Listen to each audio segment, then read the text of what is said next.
Welcome to Money with Jules LM from Catalyst Plus.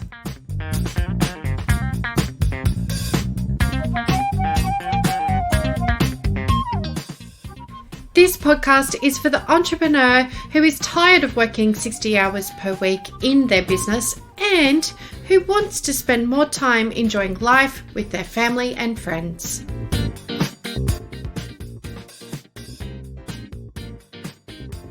This is episode 5, Building Wealth Through Investment.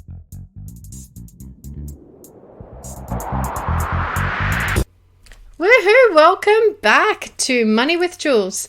I'm Jules LM and I'm here to help you build a wealthy lifestyle through our Money with Jules podcast. So, what is this week's episode all about? Investing. Right? So we've been talking about the 4 steps of creating wealth, being earn the money, save the money. Now we're up to step number 3, which is investing money. There are so many different methodologies on how to invest, and this story is like this podcast is not going to be a how-to guide on investing money. All I want to talk about in this particular podcast is the different methods. Now, in Australia, we all have this thing called superannuation, and that is one of our very first places that we need to look at when we are investing our money. Superannuation is a forced savings plan for the long-term retirement after, at the moment, it's 65, 67, but in the beginning days, it was 55. So as time goes on, that time that we're allowed to retire seems to be creeping later and later.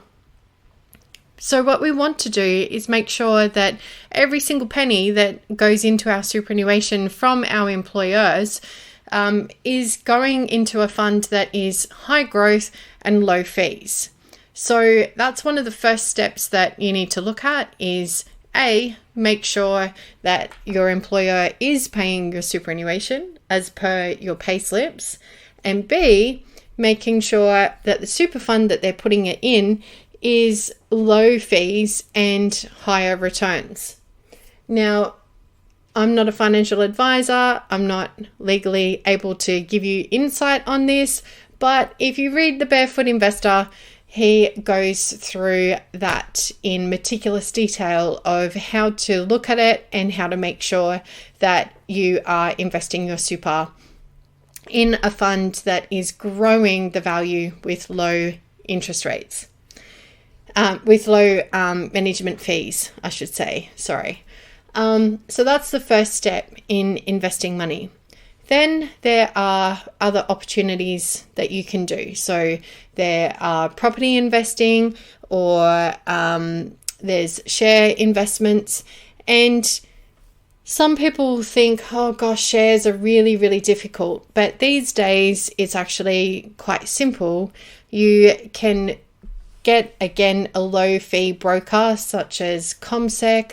All the big banks have the securities section that you can actually apply for and buy shares online. But one of the most hidden talents of anything, like unless you're a share investor and have time to go through and look at everything in minute details, these days you can get what is called an electronic traded fund.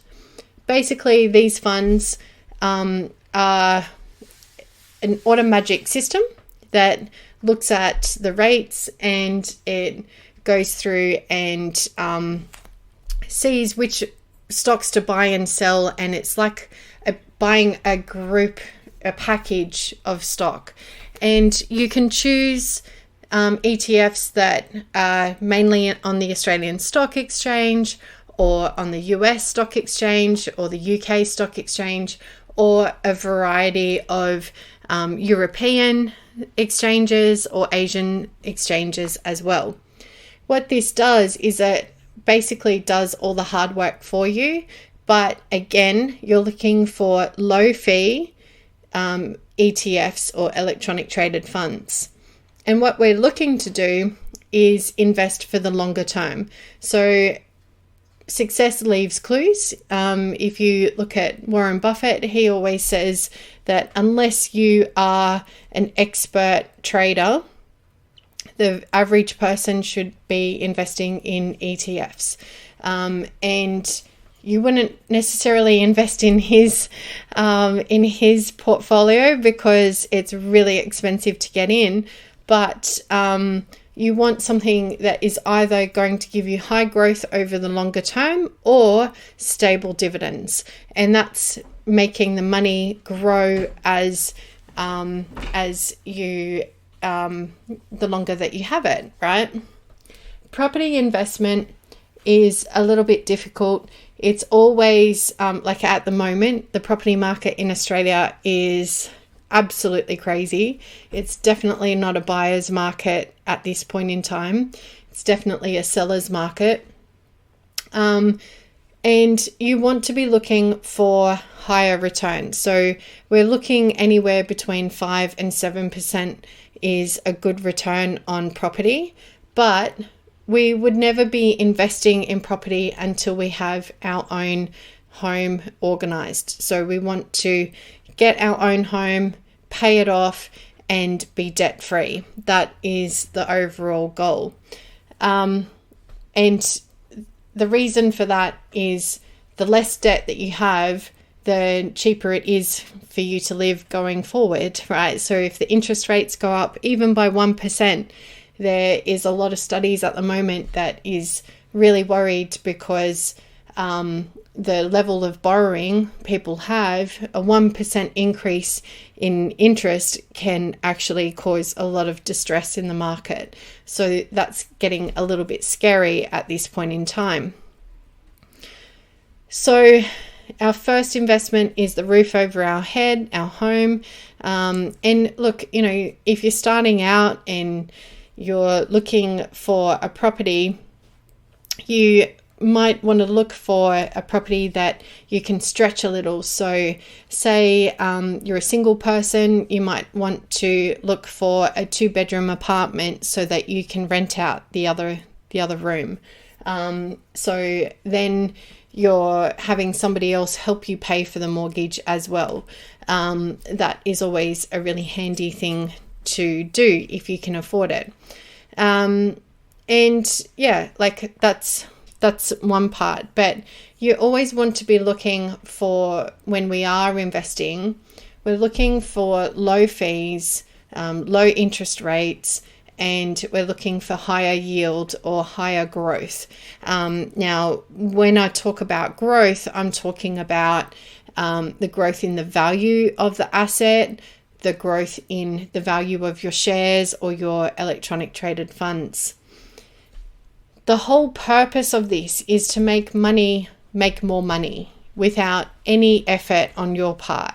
It's to grow the value of your income without you having to work for it, right? So you're making sure that you're investing your funds in such a way that your returns are going to be easily managed. And it's relatively safe.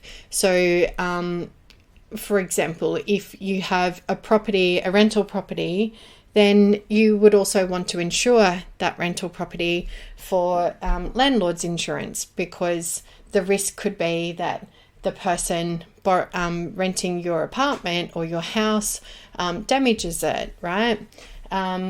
So we want to make sure that we get that right. The other thing that you want to look at, especially if you're investing in property, is an opportunity for you to have multiple tenants in the one location. I know one investor who makes sure that every investment that he has, he can have a granny flat out the back and multiple tenancies in the one house.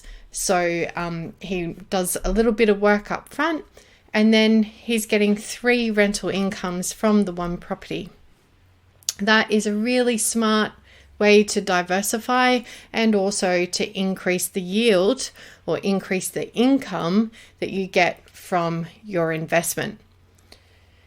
Once you have found the investment strategy that you're most comfortable with, and look, investing in property can oftentimes be scary for some people if they don't like to have a lot of debt, because usually property is anywhere between $500,000 and $600,000 at the lower end these days. So to have multiple properties that of that value generally means that you need to borrow a lot of money. That interest rate is oftentimes variable and it's flexible, and at the moment it's quite low, but you know, we have no crystal ball that tells us that it's going to stay low. So whilst ever it's low, it's great. But what you want to be doing is your calculations on, well, what happens if the interest rate goes up by 1% or 2%? When I first bought my very first property, the interest rate was 6.5%, I believe, and currently it's down around the 3% mark. I know in the 1980s, the interest rates were closer to 17, 18%. Hopefully that will never happen again, but you need to factor that in when you're looking at your longer term strategy of how can you afford to repay. When you buy shares, oftentimes you're able to buy an asset, a share in another company for a much lower price and a lot lower capital, and oftentimes the repayment period of that investment is shorter. So generally within 10 years rather than property that is usually 30. These are all factors that you need to look at when you start your investment strategy. So essentially what you're looking for is an asset that has a low cost, so low interest rates or low management fee or that kind of structure if you are going into an ETF, and low operating costs. So you want to have a really good management for a property manager who isn't charging you a really extortionate fee for not a very good service. So you want to make sure that the fee that you're paying is in relation to the service that you're getting. And then you also want to make sure that you've got the right risk profile. So in property, you need to make sure it's insured properly, and for shares, you don't necessarily want them to be in the high risk category. You might want them in more of a bigger average, so the top 100 ASX, Australian Stock Exchange listed entities. So Vanguard is a good ETF. AFIC is good ETFs as well, because they generally have lower fees and higher growth. And some of the ETFs pay all of the dividends that they receive in the year. And when they don't have any dividends, you don't get any dividends. And other ETFs like AFIC, they do a standard dividend. So when there's a lot more dividends in one year, they squirrel it away into a little bucket for those years that have less income. So yeah, that's what we're looking for. Our overall strategy is for our money to be making more money. There's a lot of really great resources out there that you can look at that are Australian based. One that is really great that I found recently is called Money School by Lacey Philippich. She has such a really good take on investing money in a way that isn't written by an accountant or a financial advisor, but actually written by a standard person like you and me that, doesn't talk about money in a financial way, but talks about it as a way to use the tool to help you create the financial freedom and independence that you want. That book was released in 2020 and it's a really great resource. I highly recommend you getting it to read it before you start out on your investment strategy, just so that you can have a look at the different methodologies. And it's also a really good way at looking at how you can make your money work harder for you whilst you're sleeping. Warren Buffett has been really highly quoted in saying that if you don't find a way to make money whilst you sleep, you'll be working until you die. This isn't something that we're aiming for. We want to make sure that our money is working and making money whilst you're asleep, because nobody wants to work to the end of their lives. So yeah, that's what Invest is all about. I hope that is a good introduction for you, and I'm really looking forward to seeing you next week for the wrap up of the 4-part series of Creating Wealth. Anyway, you have yourself a great week and get into having some good reads, and let me know if there's anything else that you would like me to talk about. I cannot wait to see your reviews and comments on this blog and this podcast. And yeah, I'll see you next week. Let's make money. If this podcast was of use to you, come on over to moneywithjules.com.au and leave a review on Apple iTunes.